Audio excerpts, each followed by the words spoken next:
नमस्कार, मैं हूं जुम खान। दिन भर की खबरों में सबसे पहले नजर डालते हैं आज के मुख्य समाचारों पर। बजट छात्र संघ चुनाव की रणभेड़ी, आचार संहिता लागू, कॉलेजों में बनी कमेटियां, संघर्ष में रही कमी, इसलिए अध्यक्ष का चुनाव नहीं लड़ेगी एसएफआई, बाकी पदों पर कर दी घोषणा। न्यायिक सेवा में हनुमानगढ़ की बेटी रेणु सिंगला ने लहराया परचम, परिजनों में खुशी की लहर। नोहर के मनीष अग्रवाल भी बनेंगे न्यायाधीश, टॉप 3 में हुए शामिल। अब समाचार विस्तार से। राजनीति की पहली सीढ़ी यानी छात्र संघ। मुख्यमंत्री अशोक गहलोत ने युवाओं को आकर्षित करने के लिए 24 अगस्त को छात्र संघ चुनाव करवाने की घोषणा की है। इसके साथ ही कैंपस में चुनावी सरगर्मी तेज होने लगी है। राजकीय एनएमपीजी कॉलेज प्रबंधन ने आचार संहिता लागू कर उसकी कड़ाई से पालना सुनिश्चित करने के लिए कमेटियों का गठन किया है। आदर्श आचार संहिता लागू होने के साथ छात्र संघ चुनाव की चहलकदमी तेज हो गई है। अधिकांश कॉलेजों में स्वतंत्र और निष्पक्ष चुनाव सुनिश्चित करने के लिए कमेटियों का गठन किया गया है। राजकीय एनएमपीजी कॉलेज में भी चुनाव समिति, शिकायत निवारण प्रकोष्ठ और अनुशासन समिति का गठन किया गया है। प्राचार्य सरवन सिंह के मुताबिक चुनाव समिति की बागडोर व्याख्याता डॉक्टर राम सिंह राजावत को दी गई है, यानी उन्हें मुख्य चुनाव अधिकारी बनाया है। वहीं व्याख्याता डॉक्टर डीएस भुल्लर को सहायक चुनाव अधिकारी नियुक्त किया गया है। सदस्य के तौर पर डॉक्टर नरेश कुमार शर्मा, श्यामवीर सिंह, अमित कुमार कौशिक, अजीत पाल सिंह, दिलीप सिंह गोदारा, राम पदारक झा और उमा शंकर को नियुक्त किया गया है। इसी के तहत शिकायत प्रकोष्ठ का भी गठन किया गया है, जिसमें व्याख्याता सरदूल सिंह को पर्यवेक्षक और द्रोणाचार्य आरडी सिंह को सदस्य नियुक्त किया गया है। इसके अलावा अनुशासन समिति में डॉक्टर सी के जैन को संयोजक बनाया गया है। अनुशासन समिति यह सुनिश्चित करेगी कि कॉलेज कैंपस में चुनाव के दौरान आचार संहिता का उल्लंघन तो नहीं हो रहा है। निर्वाचन अधिकारी ने साफ कहा कि कॉलेज कैंपस में चुनाव सामग्री नजर नहीं आनी चाहिए। उच्च शिक्षा निदेशक नवीन जैन के मुताबिक राज्य सरकार ने लिंगदो समिति की सिफारिशों के अनुरूप प्रदेश भर के कॉलेजों में छात्र संघ चुनाव करवाने का निर्णय किया है। इसके लिए सभी कॉलेज प्रबंधन को यह सुनिश्चित करने के लिए कहा है कि वे आचार संहिता का बखूबी पालन करवाएं। भारतीय प्रशासनिक सेवा के वरिष्ठ अधिकारी नवीन जैन के मुताबिक विश्वविद्यालयों और महाविद्यालयों के छात्र संघ चुनाव में अध्यक्ष, उपाध्यक्ष, महासचिव, संयुक्त सचिव तथा कक्षा प्रतिनिधि का निर्वाचन होगा। इसके लिए 17 अगस्त को सभी कॉलेजों में मतदाता सूचियों का अंतिम प्रकाशन कर दिया गया है। 19 अगस्त को विभिन्न पदों के लिए नामांकन पत्र दाखिल किए जा सकेंगे। 21 अगस्त को नाम वापसी संभव होगी। 24 अगस्त को सुबह 8 बजे से दोपहर 1 बजे तक मतदान करवाया जाएगा। 19 तारीख को नामांकन दाखिल करवाएंगे, जिसका समय 10 से 1 बजे रहेगा। और इसके बाद में 21 तारीख को नाम वापसी का समय दिया गया है। और 21 तारीख को 3 बजे जो अंतिम जो उम्मीदवार जो होंगे, जो चुनाव मैदान में बचेंगे, उनका नाम प्रकाशित कर दिया जाएगा।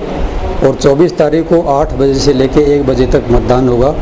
इसके लिए सारी व्यवस्था हमने सुचारू रूप से स्थापित कर दी है। चुनाव समिति का गठन हो चुका है। अनुशासन समिति अपना काम कर रही है। हमने पूरी तरह से निश्चित कर लिया है और देख लिया है कि किसी भी तरह की आचार संहिता का उल्लंघन। एसएफआई माकपा के सिद्धांतों को अमल में लाने की पूरी कोशिश कर रही है। माकपा नेताओं का मानना है कि संघर्ष करना ही उनका मुख्य सिद्धांत है। बात छात्र संघ चुनाव की करें तो माकपा ने स्वीकार किया कि छात्र हितों के लिए संघर्ष करने में संगठन की चूक रही, लिहाजा एसएफआई एनएमपीजी कॉलेज में अध्यक्ष पद पर प्रत्याशी नहीं उतारेगी।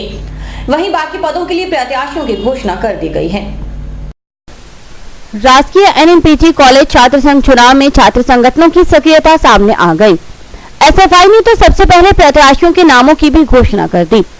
शनिवार को कॉलेज फाटक के पास स्थित कार्यालय में जनवादी नौजवान सभा के प्रदेशाध्यक्ष रघुवीर वर्मा ने उपाध्यक्ष पद पर संजय कुमार, महासचिव पद पर पूर्ण सिंह और संयुक्त सचिव पद के लिए नरेंद्र सिंह के नामों की घोषणा कर दी। वहीं एसएफआई ने नाटकीय घटनाक्रम में अध्यक्ष पद पर चुनाव नहीं लड़ने का ऐलान किया। स्काई चैनल के साथ बातचीत में नौजवान सभा के प्रदेशाध्यक्ष रघुवीर वर्मा ने कहा कि सच्चाई को स्वीकार करने में कोई हिचक नहीं है, क्योंकि एसएफआई की पहचान ही संघर्ष रही है और इस बात में सच्चाई यही है कि हम छात्र हितों को लेकर पूरी मुस्तैदी से संघर्ष नहीं कर पाए, इसलिए अध्यक्ष पद पर चुनाव नहीं लड़ने का फैसला किया। इस बार कारण यही रहा कि एसएफआई विद्यार्थी हितों के लिए जो संघर्ष करने वाला संगठन है वो पूरे ढंग से इस बात को कर नहीं पाए और साथियों में ये राय बनी कि अपने सभी साथ मिलकर चुनाव लड़ें ताकि विद्यार्थी हितों के लिए और आगे बढ़ा सके। एसएफआई ने अध्यक्ष पद पर निर्दलीय प्रत्याशी को समर्थन देने का मन बनाया है। हालांकि वह आजाद प्रत्याशी कौन होगा, इसको लेकर संगठन ने अभी कोई खुलासा नहीं किया है। रघुवीर वर्मा ने कहा कि समय आने पर नाम का खुलासा कर दिया जाएगा। हाँ, पिछली बार हमारे एसएफआई के अध्यक्ष पद पर उम्मीदवार जीता थे, लेकिन इस बार अध्यक्ष पद में हमने उम्मीदवार का नहीं लड़ाया है और समर्थन की घोषणा की है। घोषणा करेंगे हम, लेकिन और 3 पदों पर सभी जगह चुनाव लड़ेगी एसएफआई। रघुवीर वर्मा ने कहा कि एसएफआई बाकी 4 सीटों पर चुनाव लड़ेगी। उन्होंने छात्र संघ चुनावों को लेकर कुछ इस तरह के विचार व्यक्त किए। एनएमपीजी गवर्नमेंट कॉलेज के अंदर एसएफआई ने आज अपने उपाध्यक्ष पद पर संजय कुमार को और जॉइंट सेक्रेटरी पर पूर्ण सिंह औलख और महासचिव पद पर नरेंद्र सिंह को चुनाव लड़ा रही है। एसएफआई विद्यार्थियों से वोट मांग रही है कि इन्होंने जो पिछले सालों में विद्यार्थी हितों के लिए जो संघर्ष किया है उसी के नाम पर वोट मांग रही है और उम्मीद है कि विद्यार्थी एसएफआई संघर्षों को देखते हुए एसएफआई उम्मीदवारों को। जंक्शन स्थित baby happy modern PG college में भी छात्र संघ चुनाव का बिगुल बज चुका है। छात्रों की सरगर्मी तेज हो गई है। खास बात है कि वहां विद्यार्थियों की संख्या 1270 है। इनमें 780 छात्र और 490 छात्राएं हैं। डायरेक्टर आशीष विजय के मुताबिक चुनाव स्वतंत्र और निष्पक्ष तरीके से संपन्न करवाने के लिए कमेटियों का गठन किया गया है। चुनाव संचालन समिति में डॉक्टर मनोज शर्मा को प्रभारी बनाया गया है। अनुशासन समिति में राजकुमार महिला, धर्मेश कुमार और संजय सिंह रावत को सदस्य नियुक्त किया गया है। वहीं शिकायत निवारण प्रकोष्ठ में बलदेव पुरोहित, राजकुमार अरोड़ा, दीपक कुमार और तनु शर्मा को सदस्य नियुक्त किया गया है। खास बात है कि baby happy modern PG college में छात्र संघ अध्यक्ष पद को लेकर 5 दावेदार हैं।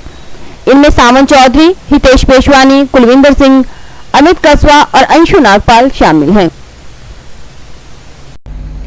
राजस्थान न्यायिक सेवा की परीक्षा में टाउन की रेणु सिंगला ने 14वां स्थान प्राप्त किया। रेणु की सफलता से पूरा शहर अभिभूत है।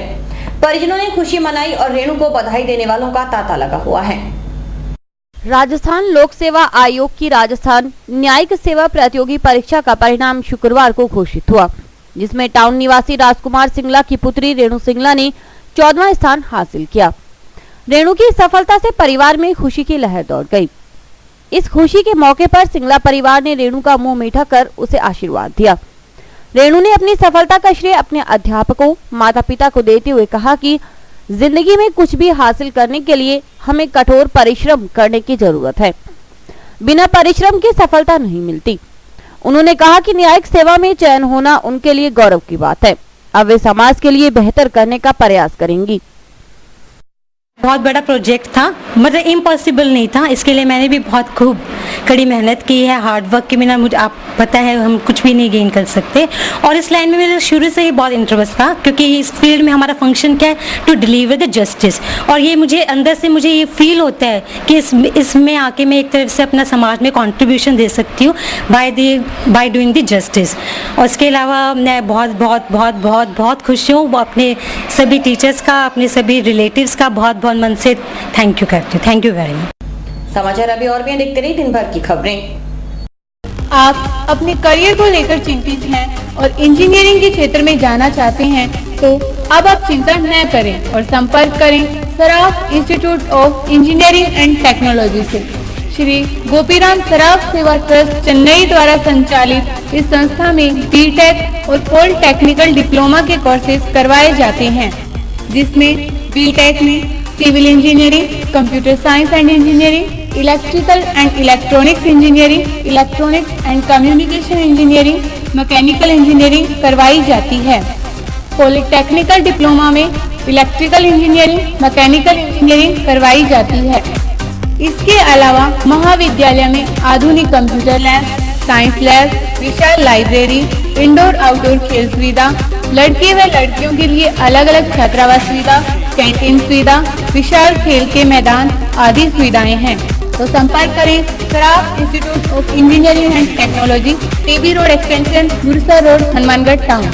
Baby happy modern PG college, a brand for quality education द्वारा स्टूडेंट्स के करियर को ध्यान में रखते हुए विभिन्न प्रकार के कोर्सेज करवाए जाते हैं, जैसे MSc, MA, BCA, BBA, BSc, BCom, BA. College में वेल क्वालिफाइड लेक्चरर्स की कड़ी मेहनत से लगातार 3 वर्षों से स्टूडेंट्स ने महाराजा गंगा सिंह विश्वविद्यालय की मेरिट लिस्ट में अपना नाम लाकर शिक्षा के क्षेत्र में एक नया रिकॉर्ड कायम किया। हाय, आई एम नूरजहां। मैं बीबीए की स्टूडेंट हूं। मैंने बीबीए फर्स्ट ईयर में यूनिवर्सिटी में 3rd रैंक प्राप्त किया था। इसका सारा श्रेय मैं अपने मैनेजमेंट और स्टाफ को देना चाहूँगी, जिन्होंने यहाँ पर मुझे इतनी अच्छी फैसिलिटीज़ प्रोवाइड करवा। Simranjeet Kaur, first year I scored 80% marks, and for this I would like to thank for Baby Happy Modern PG College. The environment of this college is very learning and I have learned a lot of during these 2 years. College में corporate world की आवश्यकताओं को ध्यान में रखते हुए समय समय पर करियर गाइडेंस सेमिनार्स और वोकेशनल कोर्सेज आयोजित किए जाते हैं। महाविद्यालय में library, labs, wifi, playground, canteen, transport आदि फैसिलिटीज प्रोवाइड की जाती है। संस्था का उद्देश्य स्टूडेंट्स को एकेडमिक्स के साथ साथ एक्स्ट्रा करिकुलम एक्टिविटीज जैसे कल्चरल, स्पोर्ट्स आदि में संपन्न बनाना है। हमारे यहाँ पर आपको आकर्षक कीमतों पर 32 इंच एलईडी, एलसीडी टीवी उपलब्ध हैं। डीजी वर्ल्ड के शोरूम पर आपको आकर्षक brand Videocon, Sansui, Kelvinator, Electrolux, Philips, Panasonic, Kenstar आदि के होम एप्लायंसेस मिलेंगे। यहाँ पर LED, LCD TV, AC, refrigerator, washing machine, microwave, water heater आदि इलेक्ट्रॉनिक सामान आकर्षक कीमतों पर एक ही छत के नीचे मिलेंगे। मैं Deepak Bansal radio corporation, Bansal electro power, DG world, Hanumangarh. हमने ये कामना की थी कि हम वर्ल्ड कप जीतेंगे, वो वर्ल्ड कप हम जीत चुके हैं। और मैं आपसे ये निवेदन करता हूँ कि जिले का सर्वप्रथम डीजी वर्ल्ड पर हर बढ़िया से बढ़िया वर्ल्ड की कंपनियाँ जो एसी, एलसीडियाँ और वॉशिंग मशीनें, माइक्रो ओवन, होम अप्लाइंस जो भी रखते हैं, आप हमें सेवा का मौका देवें उचित मूल्य पर और फुल गारंटी पर आपको इलेक्ट्रॉनिक्स उत्पादन यहाँ प्राप्त होंगे। जय हिंद, वंदे मातरम। संपर्क करें DG world, town junction road, Vijay cinema के सामने, हनुमानगढ़ टाउन।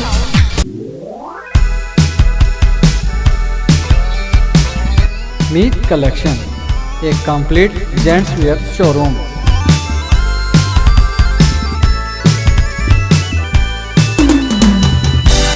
जहां पर आपको जेंट्स वेयर में रेडीमेड गारमेंट्स, इंपोर्टेड शूज, चप्पल आदि की भरपूर वैरायटी मिलेगी। वैरायटी ऐसी जो आपको देखते ही मन भा जाए, रेट ऐसे जो आपको पसंद आ जाए। यदि आप कम कीमत में अच्छी वैरायटी खरीदना चाहते हैं तो तुरंत संपर्क करें। हमारा पता है मीत कलेक्शन, खोसा कॉम्प्लेक्स, नज़दीक श्री राम मार्केट, हनुमानगढ़ जंक्शन।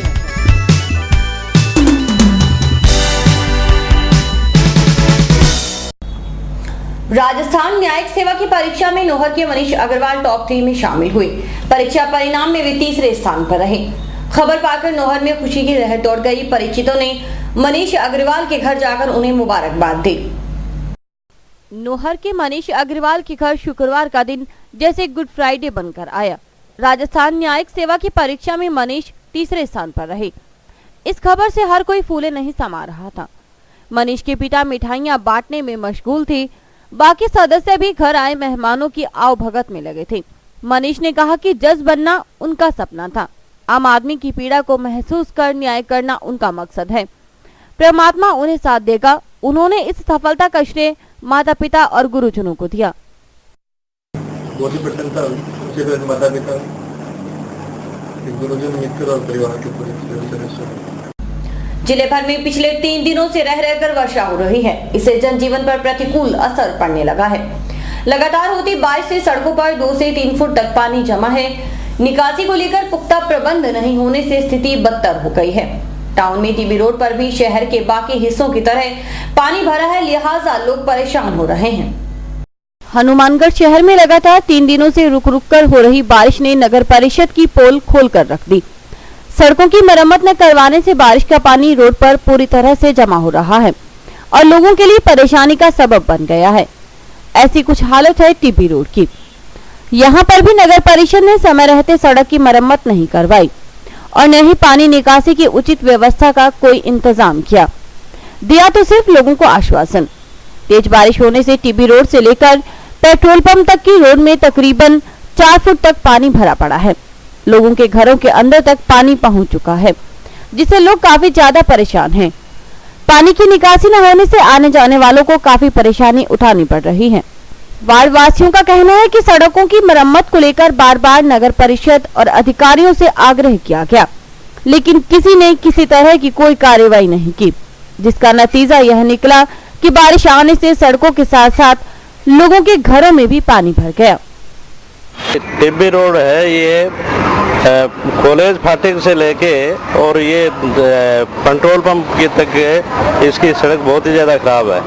तो इसको पहले भी 2-3 बार आंदोलन भी किए हैं, 8 तारीख का घेराव भी किया था, लेकिन अभी तक कोई सुधार नहीं हुआ है। अच्छा, इसके बावजूद भी इसमें 2-2, 3-3 फुट पानी भरा रहता है। ये बरसात से पहले भी टूटी हुई थी और अब बरसात के बाद भी वो हालात बहुत ज़्यादा खस्ता है। लोगों के घरों में पानी भर रहा है, वो सही नहीं हो रहा है। ये हनुमानगढ़ में जैसे टीबी रोड, कॉलेज फाटक, टीबी रोड पूरी तरह शहर से बाहर भी करीबन 20-25 फीट तक आगे तक पानी भरा हुआ है। निकलने की कोई निकासी का रास्ता नहीं है। प्रशासन की लापरवाही की वजह से आवागमन में पूरा बाधित होते हैं। छोटे साधन पे जाने के लिए हमें पुल फोर में जाते हैं तो आधी दूर जाता है, मोटरसाइकिल से उतर के बहुत ही ज़्यादा तकलीफ होती है। राजीव चौक है, बरकत कॉलोनी है, शहर प्रशासन की तरफ से पूरी लापरवाही है, ध्यान नहीं दिया जाता। सड़कें पूरी टूटी हुई है।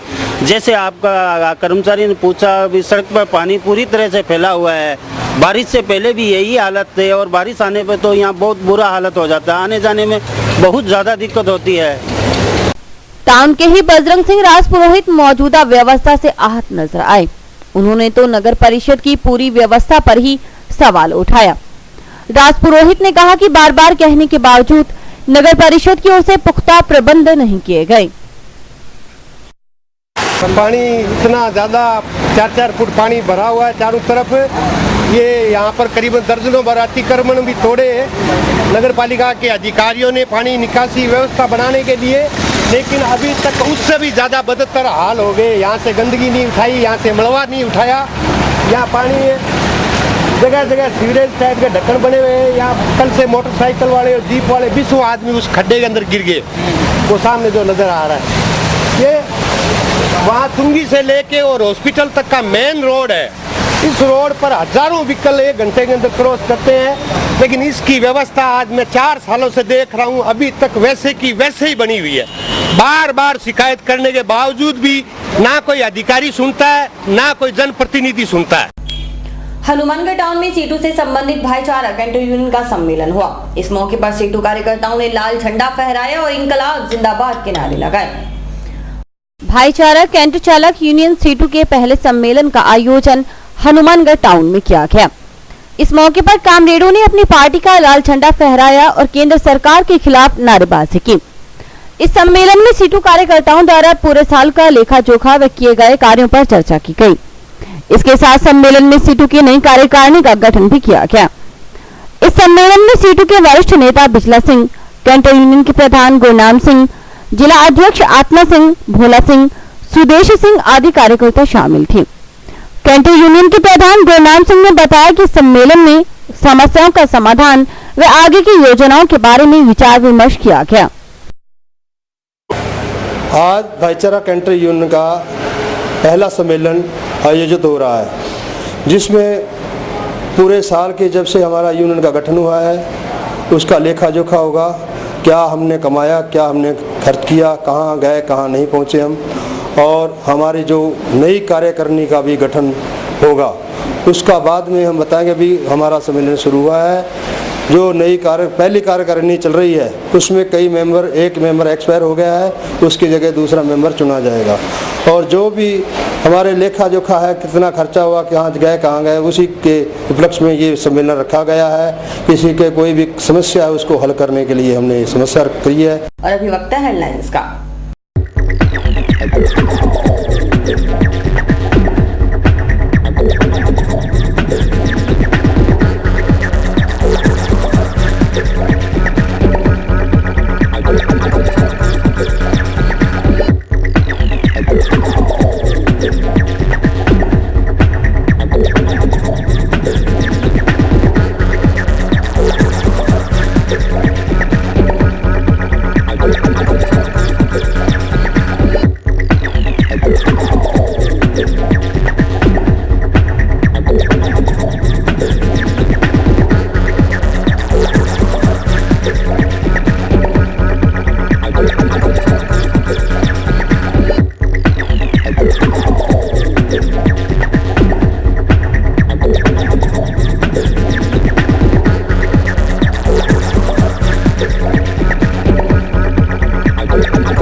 मानना है कि किसान सभा के बगैर माकपा का वजूद नहीं। उन्होंने स्काई चैनल के लोकप्रिय कार्यक्रम रूबरू में एक सवाल के जवाब में कहा कि किसानों की अनदेखी कोई राजनीतिक दल नहीं कर सकता, फिर माकपा ही क्यों। उन्होंने राजनीति में युवाओं की भूमिका संबंधी सवाल पर भी बेबाक राय दी। आइए देखते हैं बातचीत के खास अंश। चलिए ये बता दीजिए कि जिले की राजनीति में माकपा क्या वजूद रखती है। अगर किसान सभा मजबूत रहती है और किसान सभा के जनाधार के साथ माकपा का तालमेल रहता है तो निश्चित रूप से जिले के अंदर माकपा का आधार रहता है। परंतु अगर हम किसानों को इग्नोर कर दें, किसान को साथ लेकर न चलें, तो फिर क्योंकि हनुमानगढ़ जिला कृषि आधारित जिला है, आप देख रहे हैं कि हमारे किसान सभा के जो संयुक्त सचिव हैं, किसान सभा के नेता हैं, बलवान पूनिया भादरा में चुनाव लड़ रहे हैं, तो निश्चित रूप से आप वहां देखेंगे कि बड़ी लामबंदी जो उनके साथ है वो किसान वर्ग की है। तो कोई भी राजनीतिक पार्टी, माकपा क्यों दूसरी पार्टियां भी अगर किसानों को साथ नहीं लेंगी, मैंने पहले बता दिया कि ये दुर्भाग्य है कि उन बड़ी राजनीतिक पार्टियों की तरफ दो जाति धर्म दूसरे नामों से आती हैं, उनके साथ जुड़ जाएं वो एक अलग चीज है। परंतु मैं जहां तक समझता हूं कि माकपा के साथ जब तक किसान लॉबी नहीं जुड़ेगी, किसानों का वर्ग नहीं जुड़ेगा, तब तक मजबूती की बात हो नहीं सकती। और हम जिस काम में लगे हुए हैं वो यही है कि किसानों को ज्यादा से ज्यादा सदस्य बनाएं और किसानों को लामबंद करें और माकपा को वोट डलवाएं। मैं ये बात नहीं कह रहा, मैं कह रहा हूं मैं किसान सभा का नेता हूं और किसान सभा किसी राजनीतिक पार्टी का हिस्सा नहीं है। यही जवाब दूसरी साहब चाहूंगा आपसे। आप प्रोफेसर हैं, शिक्षाविद हैं आप। हम सिर्फ माकपा की बात नहीं करते, हम माकपा, भाजपा, कांग्रेस, ये तमाम राजनीतिक पार्टियां, उसके बारे में बात करना चाहेंगे कि युवा पीढ़ी को, चाहे कोई भी विचारधारा हो, विचारधाराओं से जब तक कोई युवा पीढ़ी ओतप्रोत नहीं होगी तब तक हम अच्छी राजनीति की कल्पना नहीं कर सकते। सभी पार्टियों को छात्र संघ अध्यक्ष या पदाधिकारियों को क्या प्रशिक्षण देना चाहिए जिससे एक देश में नई पीढ़ी तैयार हो, नई जमात तैयार हो राजनीति में। जहाँ साहब, आजादी के बाद देश के युवा वर्ग को हमने भ्रम में डाला है। आज हर व्यक्ति चाहता है कि एक भगत सिंह आए, एक भगत सिंह आए, लेकिन पड़ोसी घर में और इस देश के अंदर नई क्रांति लाए और इस लूट खसोट को मिटाए। हर व्यक्ति चाहता है, परंतु चाहता यह है कि मेरे घर में तो डी राजा और कानी मोजी आए और पड़ोसी घर में भगत सिंह आ जाए। और राजनीतिक पार्टियां भी ये चाहती है कि विद्यार्थियों को चुनाव में लाएं, उनसे झंडा उठवाएं, जाति के नारे लगवाएं, धर्म के नारे लगवाएं, उनको सपने दिखाएं और उसके बाद में, मैं नहीं कहना चाहूंगा, उसके बाद में उनको नकली शराब और नशा बेचने के धंधे में लगा दें। आज क्या हो रहा है देश के अंदर, आप देख रहे हैं, युवा वर्ग भटक रहा है। आप देखिए अन्ना हजारे का आंदोलन, हजारों हजार नौजवान दिल्ली के अंदर निकलकर सड़कों पर आए, परंतु उनमें से नेतृत्व निकलकर नहीं आया। उनको दिशा देने वाला कोई नहीं था। दिशा देने वाला कोई नहीं था और उनमें भी दिशा की तरफ चलने वाला कोई नहीं था और वापस चले गए। दिल्ली के अंदर रेप कांड हुआ, कितने नौजवान मोमबत्तियां लेके विरोध प्रदर्शन करने के लिए रात को और दिन को दिल्ली की सड़कों पर बैठ गए, जाम कर दिया, हिंदुस्तान के राज को हिला के रख दिया, परंतु उसके बाद में भी नेतृत्व नहीं आया। राजनीतिक पार्टियों को देश हित में सोचना चाहिए। आज व्यक्ति हित में बात हो रही है। आज देश जल रहा है, आप देख रहे हैं कि चारों तरफ देश जल रहा है, जातिवाद बढ़ रहा है, क्षेत्रवाद बढ़ रहा है, धर्मांधता बढ़ती जा रही है, जगह जगह टुकड़े करने की बात हो रही है कि हमें अलग कर दो, हमें अलग कर दो, हमें अलग कर दो, जाति आधारित। अभी आज मैं तो पढ़ के आश्चर्यचकित रह गया कि कांग्रेस ने जो अपने उम्मीदवारों से आवेदन पत्र मांगे हैं उनके अंदर ये लिखा है कि आप बताइए कि आपके विधानसभा क्षेत्र में ब्राह्मण कितने हैं, जाट कितने हैं, हरिजन कितने हैं, बिश्नोई कितने हैं और दूसरी जाति के लोग कितने हैं। यह अजीब बात है कि हम देश को एक रखने की बात कर रहे हैं और उम्मीदवारी तय करते समय जाति की बात कर रहे हैं। इसलिए इस देश में जो देश प्रेम था, देशभक्ति की भावना थी, वो समाप्त हो गई। केवल सत्ता की भावना जो है उसको आगे रखा जा रहा है और सत्ता की भावना को आगे रखने के लिए विद्यार्थी को, नौजवान का दुरुपयोग किया जा रहा है। उसको कैसा प्रशिक्षण दिया जा रहा है?